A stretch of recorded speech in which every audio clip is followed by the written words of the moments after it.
जब से Manchester United के लिए एक गलत वार डिसीजन फेवर में जा चुका है, जो मैनचेस्टर डर्बी में डिसीजन था ऑफसाइड का, जो हमारे फेवर में गया, उसके बाद से सारे वार डिसीजन ऐसा लग रहा है मैनचेस्टर यूनाइटेड के अगेंस्ट जा रहे हैं।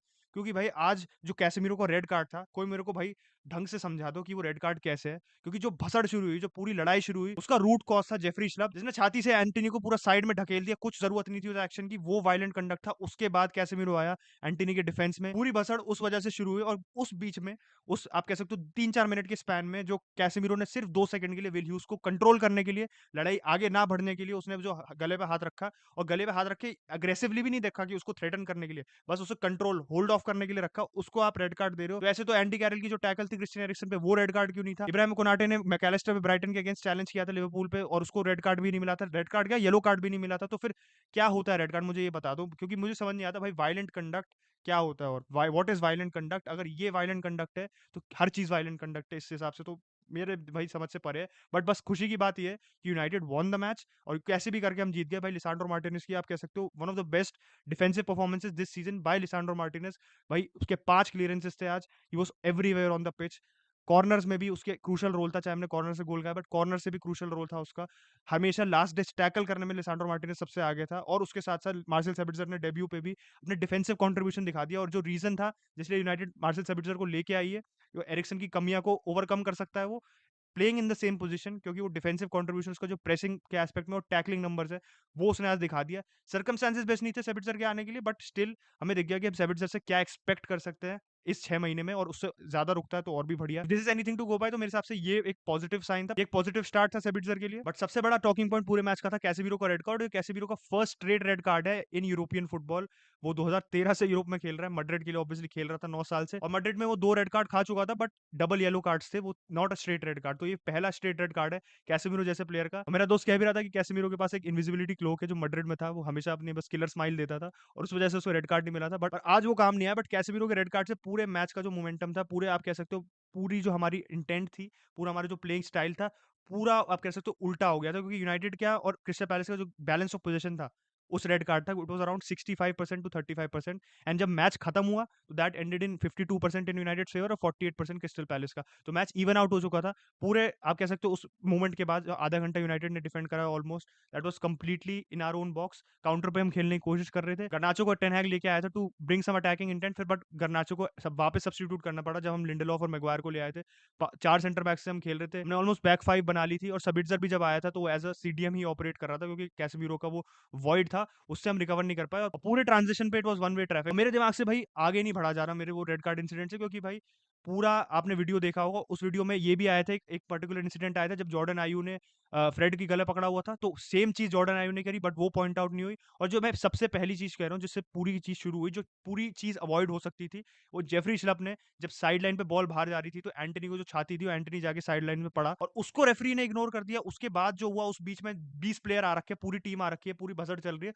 उस बीच में कैसेमीरो ने, अगर आप उसको मतलब एक्चुअली उस क्लिप को देखो, कैसेमीरो विलियम्स के बीच में 5 मिनट, ना विलियम्स ने उसका कंप्लेन करा, ना विलियम्स ने उसको पकड़ के आप कह सकते हो प्ले एक्टिंग करी और नीचे पड़ गया कि अरे मेरा गला पकड़ लिया। मतलब जब ऑपोजिशन प्लेयर ही उसे वायलेंट कंडक्ट नहीं मान रहा, वो जब उस चीज से आप कह सकते हो ऐसे रिएक्ट नहीं कर रहा जो रेड कार्ड का रिएक्शन ला सकता है, या आप रेफरी को प्रॉम्प्ट करे कि हम रेड कार्ड दूं या मैं इसको रिव्यू करूं, तो मुझे समझ नहीं आता रेड कार्ड की जरूरत क्या थी भाई। क्योंकि जो मेन जजमेंट होता है आपका रेड कार्ड का, वो उससे होता है कि भाई प्लेयर की कितनी लगी और प्लेयर क्या रिएक्शन कर रहा है, उस बेसिस पे रेफरी मोस्टली अपना डिसीजन बनाते हैं। बट इस बीच में मुझे समझ नहीं आया भाई, इतने बड़े ब्रॉल में, इतने बड़े स्पैन में, जो फाइट में जिसमें 10 तरह की हाथापाई हुई है, उसमें से आप एक चीज को निकाल के बस गला पकड़ा, गला पकड़ा भी मतलब ये नहीं कह सकता कुछ करा, उसको ऐसे गला जकड़ के उस पर कुछ ऐसे जाके भाई उसकी गला जकड़ दिया, उसको उसका गला दबा दिया, उसको चोक स्लैम दे दिया कैसेमीरो ने, कुछ नहीं किया भाई, कुछ भी नहीं किया। And you are giving a red card. और यूनाइटेड को ही सबसे ज्यादा इससे दिक्कत आई कि हमारे दोनों लीड्स वाले मैच में होम एंड अवे कैसेमीरो नहीं होगा, और लेस्टर वाले मैच में भी कैसेमीरो नहीं होगा। और कंसिडरिंग क्रिस्टियन एरिक्सन को भाई लॉन्ग टर्म इंजरी हो रखी है, डॉनी वैंडरबीक भी लॉन्ग टर्म इंजरी से बाहर है, और मैकटॉम ने भी बाहर है एटलीस्ट फॉर 2 वीक्स। उसके बाद आपके पास यही ऑप्शन बचता है कि सेबिट्जर, फ्रेड और ब्रूनो को खिलाओ। और इनकेस मैच आपके फेवर में नहीं जा रहा, तो आप बिल्कुल हेल्पलेस हो सिचुएशन में, क्योंकि आप मैच बदल नहीं सकते with anybody of the bench. आप जिडान इकबाल को ला सकते हो,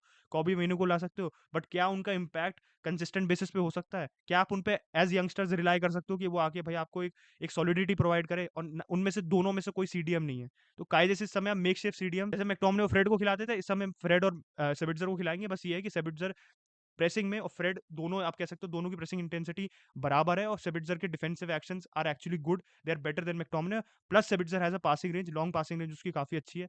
तो ये है कि हम कोप कर सकते हैं, बट ऑब्वियसली ड्रॉप ऑफ है सब्सटैंशियल कैसेमीरो का ना होने से टीम में। बट पॉजिटिव्स पे आए तो भाई रैशफोर्ड ने अपना 10वां गोल मार दिया प्रीमियर लीग का इस season. I think he is 4th इस समय प्रीमियर लीग स्कोरर्स लिस्ट में, क्योंकि भाई हालैंड तो आ गया, हालैंड को अगर मैं हटा दूं 25 गोल हालैंड के हैं, बट उससे पीछे हैरी केन है 16 गोल पे, Ivan Tony is on 13 goals and now Rashford is on 10 goals. और रैशफोर्ड के साथ साथ 27 गोल्स एंड असिस्ट हो गए ऑल कॉम्पिटिशन में इस season. Rashford is on track to have his best ever individual season in terms of goals and assist. तो ये बहुत बढ़िया चीज है हमारे साथ, बट ये एक रिस्क भी दिखाता है हमारे साथ कि रैशफोर्ड इतना इनफॉर्म प्लेयर है, तो हम इस पे ही रिलाई कर रहे हैं as a player, as a goal output. Bruno ने भी आज पेनल्टी मारी, उसमें भी रैशफोर्ड का योगदान था कि उसने वो क्रॉस दिया था जिसपे विल ह्यूज का हैंड हुआ था। बट दिक्कत यही आती है कि वाउट वेगोस इतना फ्रीली गोल नहीं मार रहा है। एंथनी मार्शियल को शायद से फिर इंजरी हो गई है, भाई आज थे नहीं, मतलब मार्शियल बेयरली आता है कि कुछ टाइम के लिए फिर इंजर हो जाता है। मार्शियल इंजर्ड है, वेगोस is not scoring as many goals as you like. और बाकी प्लेयर्स पे देखो जो हमारे हमारे टॉप स्कोरर, तो भाई ब्रूनो के 6 गोल है शायद प्रीमियर लीग में, if I am not wrong. Fred के 4 या 5 गोल है पूरे सीजन में, not just the Premier League. And Casemiro के 5 गोल थे, कैसेमीरो अब तक सस्पेंडेड है।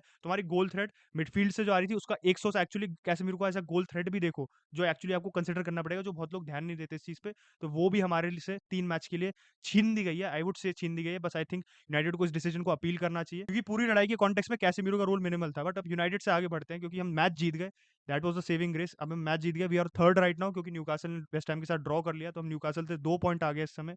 We are on 42 points, 8 points behind Arsenal जिन्होंने एक मैच कम खेला हमसे, और सिटी से 3 पॉइंट पीछे है। सिटी ने भी एक मैच कम खेला है, वो अब स्पर्स से खेलेगी आज। But as a United fan जो सबसे खुश होने की बात है कि भाई लिवरपूल पिट गई वुल्स से 3-0। सबसे गजब की साइड ये है कि भाई वुल्स ने पूरे सीजन 15 गोल मारे हैं, उनमें से उसका 20% 3 गोल उन्होंने आज लिवरपूल के खिलाफ मार दिए। तो जस्ट गोस टू शो कि लिवरपूल इस समय कितना वल्नरेबल है, और लिवरपूल के साथ दिक्कतें ही दिक्कत है इस समय। हमारे को ऑब्वियस चीज तो पता ही है कि लिवरपूल क्यों सफर कर रही है, कि भाई उनके पास इंजरीज है, मिडफील्ड में उनके पास ऑप्शंस नहीं है। मिडफील्ड में जो उनके पहले कंसिस्टेंट प्लेयर थे वो भी अब कंसिस्टेंट नहीं है, फॉरवर्ड लाइन में भी उनको इंजरीज हो रखी है, फर्मिनो इंजर्ड है, डियोगो जोटा इंजर्ड है, लुइस डियाज इंजर्ड है, जो आप कह सकते हो इनकी एक तरीके से फ्रंट थ्री बन सकती है, not their first choice front three, but Luis Diaz form में ही था इंजर होने से पहले। लुइस डियाज इंजर हो चुका है। कोडी गैक्पो भी जो 007 जेम्स बॉन्ड वाली मीम चल रही है कि भाई 7 मैच होने वाले कोडी गैक्पो के, अगला match will be 7th match, और भाई के 0 गोल्स एंड 0 असिस्ट रहे, तो he hasn't hit the ground running. But अब साइनिंग्स और इंजरीज को हटा दो, लिवरपूल की सबसे बड़ी दिक्कत इस सीजन ये रही है कि जो उनका सिस्टम है, गेगन प्रेसिंग वाला सिस्टम है, उनका प्रेसिंग सिस्टम है, वो सिस्टम मेल फंक्शन करने लगा है भाई। वो सिस्टम बिल्कुल काम नहीं कर रहा है लिवरपूल के लिए, क्योंकि आप लिवरपूल के पासिंग पैटर्न्स देखो, आप लिवरपूल का स्टाइल देखो अटैकिंग का, लिवरपूल का स्टाइल क्या अटैकिंग का, लिवरपूल हमेशा राइट हैंड साइड पे ओवरलोड करती है, क्योंकि उनका चीफ क्रिएटर ट्रेंट अलेक्जेंडर-आर्नोल्ड और मोहम्मद सलाह है, तो उन वो उस साइड पे ओवरलोड करती है। जो उनका एक थर्ड मिडफील्डर है, राइट साइडेड मिडफील्डर है, वो भी आगे जाके ओवरलोड करता है, वो पॉकेट में बनाते हैं, वहां पे ऑपोजिशन को अट्रैक्ट करते हैं। जब ऑपोजिशन स्पेस विकेट करती है बीच में और लेफ्ट हैंड साइड पे, तो वहां से ट्रेंट या साला बॉल प्ले करते हैं, जिससे लिवरपूल बीच से या लेफ्ट से पेनिट्रेट करती है अल्टीमेटली। ये लिवरपूल का स्टाइल था। बट सबसे बड़ी दिक्कत यही हुई कि ट्रेंट फॉर्म में नहीं है, सलाह is not also in the best form, जिस फॉर्म में वो था। वो अभी भी मतलब आप कह सकते हो अटैकिंग इन्वॉल्वमेंट्स हैं उसकी, वो चांस क्रिएट कर रहा है, बट उस लेवल की चांसेस क्रिएट नहीं कर रहा है, और ना उसकी फिनिशिंग इस समय उस लेवल की है कि वो लिवरपूल को सिंगल हैंडेडली किसी मेसी सिचुएशन से या किसी मैच में जब आपको एक मोमेंट ऑफ ब्रिलियंस चाहिए वो प्रोवाइड कर सके। जब आपके चीफ क्रिएटर आपके अटैकिंग आउटपुट ही जब सफर कर रहा है, तो आप कैसे सक्सीड करोगे। लिवरपूल के पासिंग मैप की बात करा तो पासिंग मैप देखो, तो लिवरपूल जैसे प्रोग्रेस करती है, उनके 2 सेंटर बैक्स वाइड हो जाते हैं, Van Dijk and Matip. Van Dijk इस समय है नहीं, तो अभी इस समय जो उनके 2 सेंटर बैक्स है वो वाइड होते हैं। उनका जो सीडीएम होता है वो बीच में ड्रॉप करता है as a third centre back sometimes, और एज अ पासिंग आउटलेट जो सेंटर बैक्स जो पास देती है वो ट्रांजिशन अल्टीमेटली शुरू करता है, या तो राइट में बॉल प्ले करता है या सेंट्रली ट्रांजिशन करने की कोशिश करता है। वो प्लेयर नॉर्मली फबीनियो होता है या हेंडरसन होता है, ठीक है। अब पिछले सीजन में जब लिवरपूल अच्छा परफॉर्म कर रही थी, तो इस एक मिडफील्डर के साथ जो ड्रॉप करता है, एक और मिडफील्डर था जो उसको एक पासिंग ऑप्शन प्रोवाइड करता था, एक सेंट्रल थ्रेट आपको प्रोवाइड करता था। वो मिडफील्डर इस समय नहीं है लिवरपूल के साथ, और यही सबसे बड़ी दिक्कत हो रही है लिवरपूल के साथ कि बीच में उनका इतना बड़ा वॉइड हो गया, क्योंकि वो राइट साइड के बायस तो हैं, बट उनके पास बीच में ही कोई पासिंग ऑप्शन नहीं बचता। कि अगर सलाह, ट्रेंट और हार्वी एलियट जो तीनों उनके राइट साइडेड प्लेयर्स है वो एक जगह हैं, तो बीच में सिर्फ फेबिनियो है, वो भी पीछे सेंटर बैक के साथ है। पूरा बीच में स्पेस है जो इतना बड़ा वो वेकेटेड है, और वहां पे जब ऑपोजिशन अपने प्लेयर्स भर देगी तो लिवरपूल के पास पासिंग ऑप्शन भी नहीं बचते हैं। एंड अगर आपके सही बॉल नहीं जाती है, अगर आपके प्लेयर्स फॉर्म में नहीं है, तो आप सफर करोगे, ट्रांजिशन पे आप पिटोगे। एंड लिवरपूल के साथ यही हो रहा है। लिवरपूल के जो डायरेक्ट चांसेस कंसीडर्ड है इस सीजन, वो 19 मैच में ऑलरेडी ऑलमोस्ट इक्वल है जो उन्होंने पिछले पूरे सीजन में कंसीड किए थे। तो देख सकते हो कि लिवरपूल इतनी ज्यादा वल्नरेबल, ये खोखली हो गई है बीच में से, क्योंकि उनके पास थियागो नहीं है, थियागो फॉर्म में नहीं, हेंडरसन जब खेलता है तो हेंडरसन फॉर्म में नहीं है। तो वो प्लेयर्स जब नहीं है, जब आप कह सकते हो फबिनियो को एक सपोर्टिंग प्लेयर नहीं मिलता है, तो फबिनियो आइसोलेट हो जाता है, फबिनियो खुद फॉर्म में नहीं है, एंड लिवरपूल ओवर पावर हो रही है मिडफील्ड में। यही हमने ब्राइटन के अगेंस्ट देखा था, ये हमने वुल्स के अगेंस्ट देखा था कि बीच में लिवरपूल जब बॉल लूज करती है तो वुल्स बीच में ओवरक्राउड कर देती है लिवरपूल को और बीच में पासिंग एक्सचेंज करके पूरा ट्रांजिशन पे खोल देती है लिवरपूल के साथ, और लिवरपूल के साथ यही हो रहा है। और मेरी एक ऑब्जर्वेशन है जिसपे मेरे को आप लोगों का इनपुट चाहिए था और आप लोगों का ओपिनियन चाहिए था कि जो सुपर लीग का प्रीमियर लीग को एलिगेशन लगाए जाते हैं कि Premier League is now the Super League, Premier League के पास जो स्पेंडिंग पावर है वो किसी लीग के पास नहीं है। जब चेल्सी जैसा क्लब सीरिया और लीग उनको कलेक्टिवली आउटस्पेंड कर सकता है, दोनों विंडो मिला लो आप, समर और जनवरी की, तो चेल्सी की अकेले की स्पेंडिंग इन दोनों लीग्स की कंबाइंड 20 टीमों की स्पेंडिंग से ज्यादा है। तो दिख रहा है कि कितनी ज्यादा डिस्पैरिटी है, competitive disparity and financial disparity है। प्रीमियर लीग की टीम्स के पास पैसा है खर्चने को। अब एक टीम के पास तो है नहीं, 20 टीमों के पास है पैसा खर्चने को, तो जो लोअर टेबल और मिड टेबल टीम्स है वो भी पैसा खर्च पाती है। वो भी आप कह सकते हो जो टॉप 4 टीम्स है इन टॉप 4 लीग्स में उनको मैच कर सकती है इन टर्म्स ऑफ फाइनेंशियल कैपेसिटी, वो प्लेयर्स लेके आ सकती है। और जब वो अच्छे प्लेयर्स ला सकते हैं तो वो ऑब्वियसली इंप्रूव होंगे, वो इंप्रूव हो गए तो लीग में कंपटीशन बढ़ेगा। तो प्रीमियर लीग आप कह सकते हो बाकी लीग से कंपैरिजन में Premier League is way more competitive than these leagues. आप ब्राइटन को देख लो, आप ब्रेंटफोर्ड को देख लो, आप फुलम को देख लो, ये सारी टीम्स जो आप एक्सपेक्ट करोगे एक पॉइंट पर रेलीगेट होना एक्सपेक्ट करते थे हम एक 2-3 साल पहले, ये सारी जो छोटी टीम्स हैं ये सब बड़ी टीम से आगे निकल रही है। तो ये जब इंप्रूव हो रही है तो बड़ी टीम्स पे एक ओनस आ जाता है और पैसा खर्चने का और अच्छा इंप्रूवमेंट लाने का, जिससे वो अपनी जो कंपेटिटिव एज है उसको मेंटेन कर सके और उसे और बढ़ा सके। और जब लिवरपूल पैसा नहीं खर्च रही, लिवरपूल कोई भी मिडफील्डर नहीं लेके आए, लिवरपूल आप कह सकते हो इंजरीज इतनी ज्यादा हो रही है तो लिवरपूल ने अपने स्क्वाड को रिफ्रेश नहीं करा जितना करना चाहिए था। लिवरपूल की आप साइनिंग्स देखो समर और जनवरी की मिला के, तो कोडी गैक्पो एंड डार्विन नूनियस, आर्थर इंजर हो गया था, तो आपकी साइनिंग कौन रही है? मिडफील्ड में आपकी कोई साइनिंग नहीं रही। मिडफील्ड में जब आपको पता है आपके सीजन बाय सीजन इंजरीज होती हैं, कीटा, चेम्बरलेन सब इंजर होते हैं, हेंडरसन भी इंजर होता है, थियागो भी इंजर होता है, फेबिनियो भी इंजर होता है, सभी इंजर होते हैं। तो इट इज योर ड्यूटी कि आप बड़ा एक क्वालिटी मिडफील्डर लेके आओ। और अब आप ये क्वेश्चन उठा सकते हो कि क्या डार्विन नूनेस पे जो 100 मिलियन खर्चे थे उससे अच्छा लिवरपूल एक या दो अच्छे क्वालिटी के डिसेंट क्वालिटी के मिडफील्डर ला सकती थी, जिसको क्लॉप जिस पे काम करके अपने मिडफील्ड में जो वॉइड है उसको फिल कर सकता था। और जब लिवरपूल ने आप कह सकते हो खराब बिजनेस किया, बाकी टीम ने अच्छा बिजनेस किया, तो बाकी टीम्स ऑब्वियसली उनसे आगे निकलेंगे एंड यही हो रहा है जो मुझे दिख रहा है इस समय।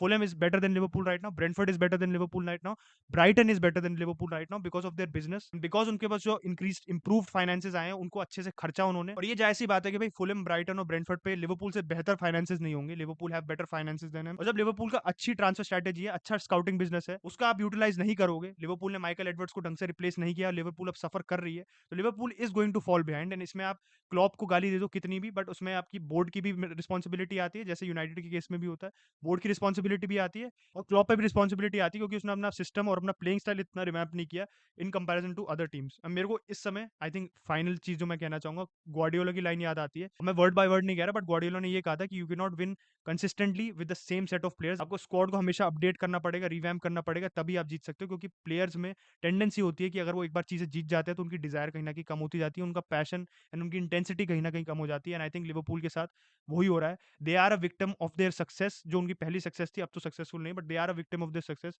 आई थिंक क्लॉप के साथ ये डॉर्टमंड में भी हुआ था और लिवरपूल में भी ये पैटर्न रिपीट हो रहा है। आप लोगों के क्या थॉट्स है? Let me know in the comment section down below. वैसे वैसे ये सब इस पे आने से पहले आर्सेनल हार गई, शॉन डाइच मैच एक हो गया, आर्टेटा भाई अपने 3 अवे मैचेस खेले हैं एवर्टन के अगेंस्ट, तो तीनों मैचेस हारे हैं भाई। तो he is become the first Arsenal manager to not win an away match against Everton. Arsenal हार चुकी है, मैं खुश हूँ, ये चीज मेरे को बस आखिर में स्लिप करनी थी। बट अगर आपको वीडियो अच्छा लगा एंड आपको अगर मेरे पॉइंट से एग्री करते हो या आपका ओपिनियन कुछ और है, let me know in the comment section down below. क्या आपके हिसाब से कैसेमीरो का रेड कार्ड था? लिवरपूल क्या गलतियां कर रही है आपके हिसाब से? लिवरपूल को क्या चीज इंप्रूव करने की जरूरत है अगर लिवरपूल को रिस्पेक्टेबल फिनिश करना है इस सीजन में? मेरे को कमेंट सेक्शन में बता देना। आप वीडियो को लाइक करना मत भूलना, and we are on the road to 21 के, तो make sure you subscribe to the channel and I will catch you guys in the next video. Bye bye.